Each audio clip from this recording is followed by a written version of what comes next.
So my name's Mick. I'm founding editor of the Slugger O'Toole website, and this is the second of not what I would call a comprehensive constituency report, but a look at, I think, individual constituencies that somehow tell us something about the larger race, and touching on, I think, what some of the main themes are going to be in the results without, of course, knowing the results. So I've already done North Antrim, where I think Sinn Féin may be in danger from an alliance surge up there.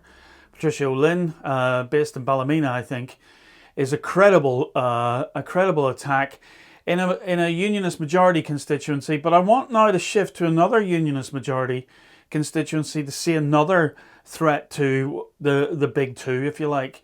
This time not Sinn Féin, but the DUP.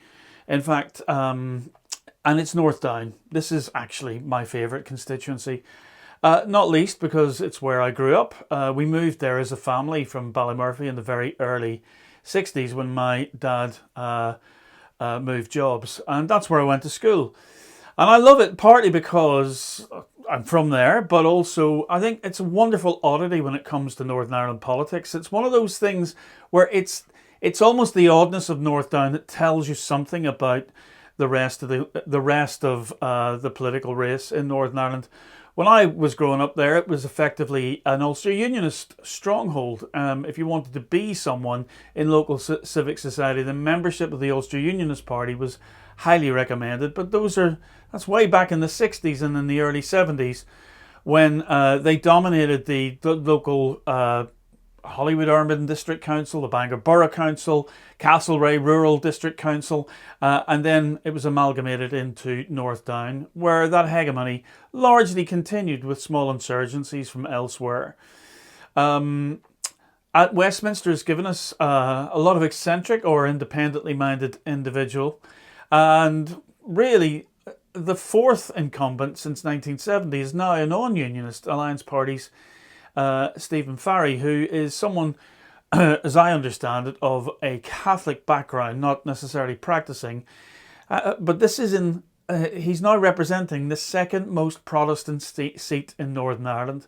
Well, at 74%, it's just behind East Belfast. At 75%, at the largest number. And what's really fascinating about these high percentages of Protestant constituencies is they're also some of the most liberal. It's a seat which, the more you look at, gives the lie to the idea that all Protestants are unionists and all Catholics are nationalists. You could almost make a case for where either finds themselves, well, certainly where Protestants find themselves in a comfortable position, they're more likely almost to wander off the unionist piece, so to speak. And here, although I grew up Catholic in Hollywood and in North Down, the 2011 census only made Catholics to make up just 13% of the population. However, it does have the highest figure of people with no religion, which I imagine is partly due to a very high degree of mixed marriages in that area. It's more than twice the Northern Ireland average. And again, I think it makes people a little bit more adventurous. This is where the Greens had their first breakthrough MLA, Stephen Agnew. It's a place which I think is open to political experimentation. So the Tories had, I think, a councillor here, Lawrence Kennedy, way back in the day. I think at one time, I may even have suggested to a senior member of the DUP that I didn't think North Down was ever going to be a happy hunting ground for the DUP. But until 2016, they actually were able to, on a fairly regular basis from 2007 onwards, take 3 seats here.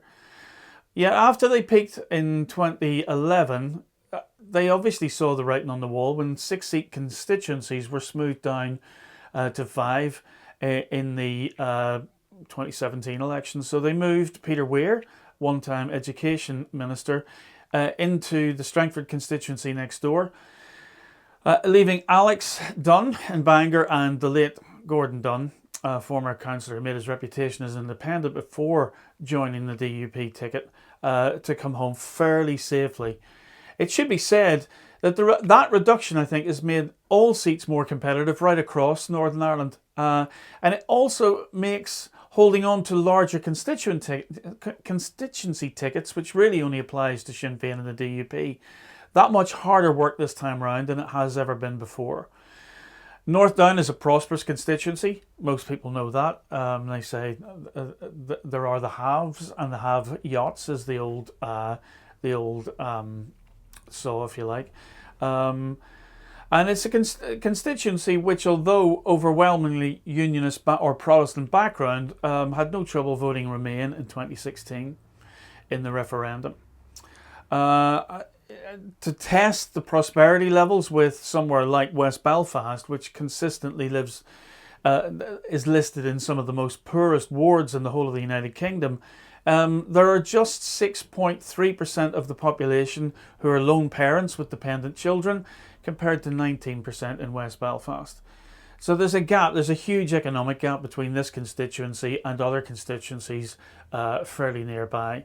This time round there are 2 MLAs, but their formerly consistent poll topper, Alex Easton, is now running as an independent unionist candidate. And I think that makes it almost impossible for the DUP to try and get those 2 candidates across. So this is, I think, one of those pinch points that may become a crunch point in this particular election.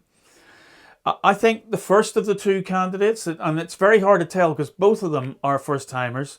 Stephen Dunn is taking the place of his late father, and Jennifer, I can't remember her second name. Gilmore. Jennifer Gilmore is his running mate. Neither of them have been properly tested before, so it really remains to be seen how well Stephen cuts through with his dad's old constituency in Hollywood and the west of the constituency.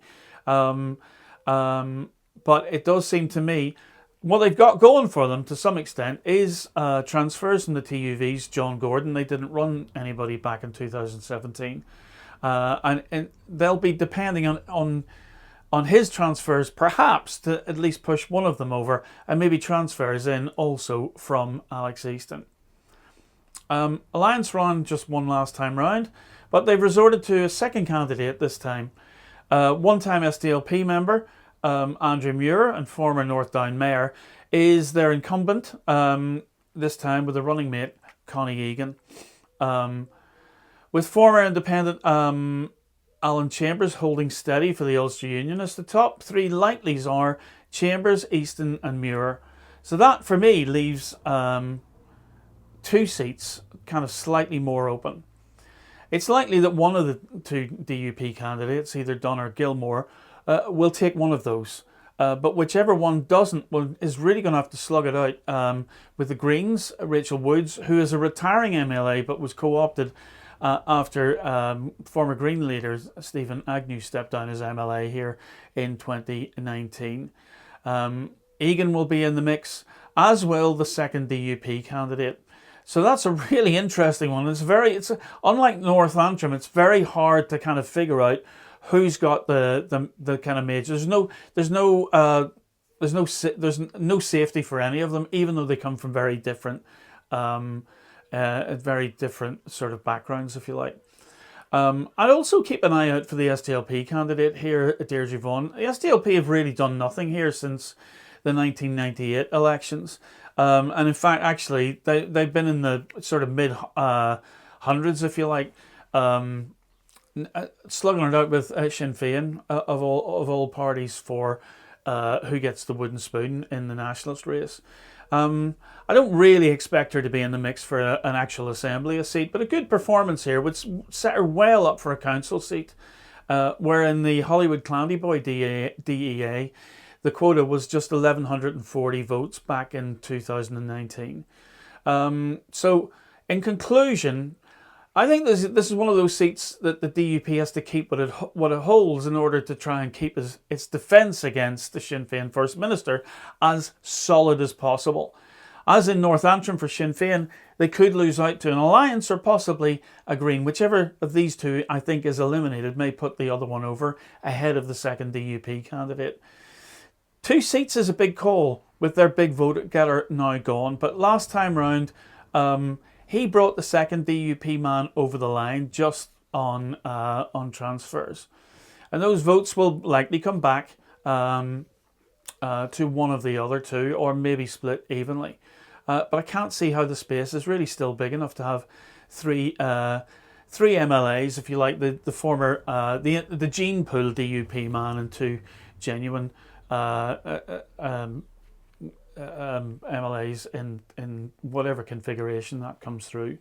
So where does that leave us? So I think one Ulster Unionist, Alan Chambers, does have a running candidate, and I think that's probably good politics since his seat is fairly safe, and they'll want to blood somebody new in that respect.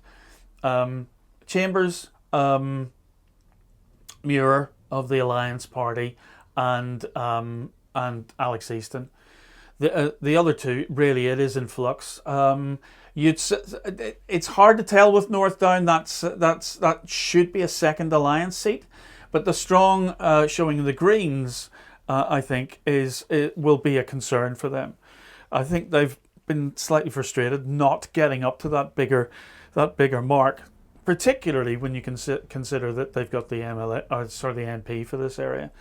So it's all to play for in North Down. So, and if you have enjoyed this video, please do hit the like button. And if you want to keep up with what we're doing, just hit the bell icon for further notifications. But that's all from me today. Until next time.